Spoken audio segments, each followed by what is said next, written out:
आप देख रहे हैं अल्फा डिफेंस हिंदी में आपका स्वागत है। आप हमें ज्वाइन कर सकते हैं सोशल मीडिया पर, फेसबुक, इंस्टाग्राम, ट्विटर और इंग्लिश व्यूअर्स हमें ज्वाइन कर सकते हैं अल्फा डिफेंस इंग्लिश पर। आइए शुरू करते हैं आज का वीडियो।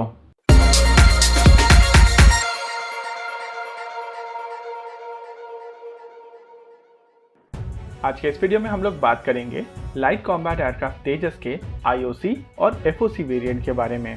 इस वीडियो के दौरान हम लोग समझेंगे आईओसी और एफओसी के बीच में डिफरेंस क्या है और कंपेयर करेंगे लाइट कॉम्बैट एयरक्राफ्ट तेजस के इन दोनों वर्जन्स को और समझेंगे इनकी कैपेबिलिटीज। लाइट कॉम्बैट एयरक्राफ्ट तेजस ने अपनी पहली उड़ान भरी थी 4 जनवरी 2001 को। उसके बाद 20 दिसंबर 2013 में इस एयरक्राफ्ट को इनिशियल ऑपरेशन क्लियरेंस मिल गया था। इसको कहा जाता है आईओसी 1 यानी कि इनिशियल ऑपरेशन क्लियरेंस 1। शुरुआत में जब एयरक्राफ्ट को बनाया जाता है तो सबसे पहली प्रायोरिटी होती है इनकी एरोडायनेमिक्स को रिफाइन करना और समझना इनके फ्लाइट पैरामीटर्स को। जब इस बात की तसल्ली हो जाती है कि ये प्लेटफॉर्म एरोडायनेमिकली स्टेबल है, तब उस प्लेटफॉर्म को वेपन इंटीग्रेशन की क्लियरेंस दे दी जाती है और तब शुरू होता है इस एयरक्राफ्ट की कैपेबिलिटी को एसेस करना। जितने वेपन्स इस सिस्टम के ऊपर इंटीग्रेट किए जाने थे, क्या वो वाकई किए जा सकते हैं? साल 2013 में एक एक्सरसाइज की गई थी, एक्सरसाइज आयरन फिस्ट। इस एक्सरसाइज के दौरान लाइट कॉम्बैट एयरक्राफ्ट तेजस ने एक लेजर गाइडेड बॉम्ब गिराया था और उसी सॉर्टी में पलट के एक R-73 को बंसी ड्रोन के ऊपर मार के उसकी बंसी बजा दी थी। बंसी एक टारगेट ड्रोन है जो वहां पर उड़ रहा था इस फाइटर जेट की ओमनी रोल कैपेबिलिटी डेमोन्स्ट्रेट करने के लिए। उस समय का तेजस एक लेजर गाइडेड बॉम्ब मार सकता था और उसके साथ ही short range air to air missile R-73 को भी चला सकता था। इसके बाद साल 2014 में इस एयरक्राफ्ट को इसी परफॉर्मेंस के बेसिस पर आईओसी 2 मिला, यानी कि इनिशियल ऑपरेशन क्लियरेंस 2। इस सर्टिफिकेशन के बाद में इन एयरक्राफ्ट का प्रोडक्शन शुरू हुआ और फ्लाइंग डैगर्स 45 के तेजस इसी कॉन्फ़िगरेशन के हैं। वहीं दूसरी ओर HAL ने अपने लिमिटेड सीरीज प्रोडक्शन एयरक्राफ्ट के ऊपर काम जारी रखा। बाद में HAL ने लिमिटेड सीरीज प्रोडक्शन एयरक्राफ्ट की मदद से डर्बी मिसाइल को फायर किया, जो कि इस एयरक्राफ्ट की बियॉन्ड विजुअल रेंज मिसाइल है, और साथ ही एक LSP वेरिएंट के ऊपर इन फ्लाइट रिफ्यूलिंग प्रोब भी लगाया। इस कॉन्फ़िगरेशन को साल 2019 में एरो इंडिया के दौरान फाइनल ऑपरेशन क्लियरेंस दे दिया गया था, यानी कि अब यह एयरक्राफ्ट अपनी पूरी कैपेबिलिटी के साथ भारतीय वायुसेना में शामिल हो सकता है। आइए कंपेयर करते हैं दोनों ही एयरक्राफ्ट्स को और समझने की कोशिश करते हैं कि आईओसी वेरिएंट से एफओसी वेरिएंट में क्या चेंजेस आए हैं और इन चेंजेस का इस एयरक्राफ्ट के परफॉर्मेंस पर क्या फ़र्क पड़ेगा।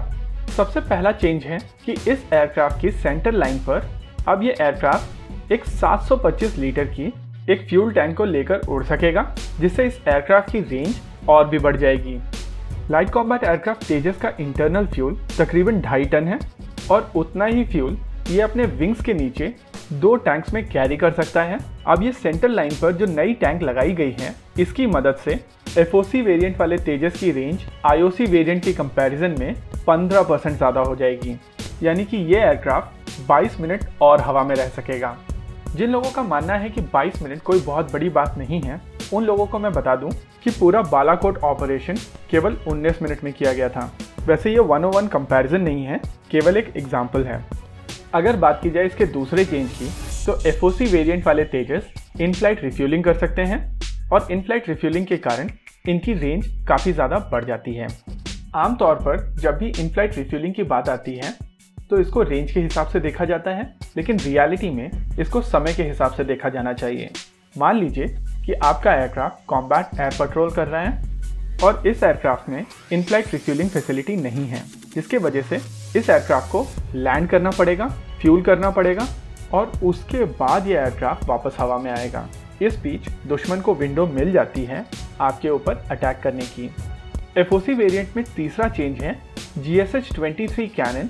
लाइट कॉम्बैट एयरक्राफ्ट तेजस में यूज़ की जाने वाली GSH-23 कैनन एक ट्विन बैरल ऑटो कैनन है, जिसको एयरक्राफ्ट के साथ इंटीग्रेट किया गया है। हालांकि इस ऑटो कैनन की ग्राउंड टेस्टिंग हुई है और इस कैनन की इन फ्लाइट टेस्टिंग बाकी है। अगला जो चेंज है वो है इस एयरक्राफ्ट की beyond visual range firing capability को लेकर। HAL ने लिमिटेड सीरीज प्रोडक्शन वेरिएंट से derby beyond visual range missile को टेस्ट किया है और इस हिसाब से ये मिसाइल लाइट कॉम्बैट एयरक्राफ्ट तेजस के साथ कंपैटिबल है। आईओसी एयरक्राफ्ट में अभी ये मिसाइल इंटीग्रेट नहीं की गई है, लेकिन आने वाले समय में इस मिसाइल को आईओसी एयरक्राफ्ट के साथ में इंटीग्रेट कर दिया जाएगा। Air chief marshal RKS Bhadauria के हिसाब से आईओसी एयरक्राफ्ट को FOC एयरक्राफ्ट बनाने में बहुत ज़्यादा एफर्ट नहीं लगेगा। ये काम भारतीय वायुसेना की बेस रिपेयर डिपो यानी कि BRD करें, जिससे दो फायदे होंगे। एक, HAL का समय बचेगा और दूसरा, इंडियन एयरफोर्स को HAL को पैसे नहीं देने पड़ेंगे। इस एयरक्राफ्ट को लेकर पांचवा जो चेंज है वो इस एयरक्राफ्ट की एजिलिटी को लेकर होगा, यानी कि ये एयरक्राफ्ट हवा में और भी ज़्यादा अजाइल होगा। आप सोच रहे होंगे ना ही इस एयरक्राफ्ट के इंजन में चेंज किया गया है और ना ही इस एयरक्राफ्ट के एयरफ्रेम में कोई चेंज है, तो ये एयरक्राफ्ट ज़्यादा एजाइल कैसे हुआ।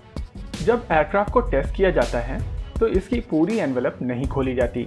एनवेलप का अर्थ है एक एयरक्राफ्ट कितने एक्सट्रीम एंगल ऑफ अटैक पर जा सकता है या कितना G पर ये टर्न कर सकता है। ये सारे पैरामीटर्स को हर सॉर्टी के बाद समझा जाता है और उसके बाद कैलकुलेशन की जाती है कि क्या ये थ्योरेटिकल डेटा के साथ मैच कर रहा है, और जब ये डेटा पूरी तरीके से मैच करता है तो इस एयरक्राफ्ट की एनवेलप को धीरे धीरे खोला जाता है। एनवेलप खोलने के लिए सॉफ्टवेयर में थोड़े चेंजेस किए जाते हैं और इनको कहा जाता है पैचेस। एक एयरक्राफ्ट की एनवेलप को समझने के लिए VN डायग्राम का प्रयोग होता है। इस चीज़ को एक्सप्लेन करने के लिए हम लोगों ने एक वीडियो पहले बनाया है जिसका लिंक आई बटन में है, और जो आप स्क्रीन पर देख रहे हैं वो एक VN डायग्राम है। अभी तो लाइट कॉम्बैट एयरक्राफ्ट तेजस में बहुत सारे चेंजेस होते रहेंगे। यही फायदा होता है जब कोई हार्डवेयर आपका खुद का होता है, क्योंकि ऐसे हार्डवेयर के ऊपर कंटिन्यूस इंप्रूवमेंट चलते रहते हैं। आपको क्या लगता है, बताइए हमें कमेंट सेक्शन में। आगे आप कौन सा वीडियो देखना चाहते हैं बताइए हमें कमेंट सेक्शन में। वीडियो को अंत तक देखने के लिए धन्यवाद। अगर ये वीडियो आपको पसंद आया हो तो इसको अपने दोस्तों के साथ जरूर शेयर करें, और अगर नहीं पसंद आया तो बताइए हमें कमेंट सेक्शन में आखिर क्यों। देखते रहिए अल्फा डिफेंस। धन्यवाद। जय हिंद।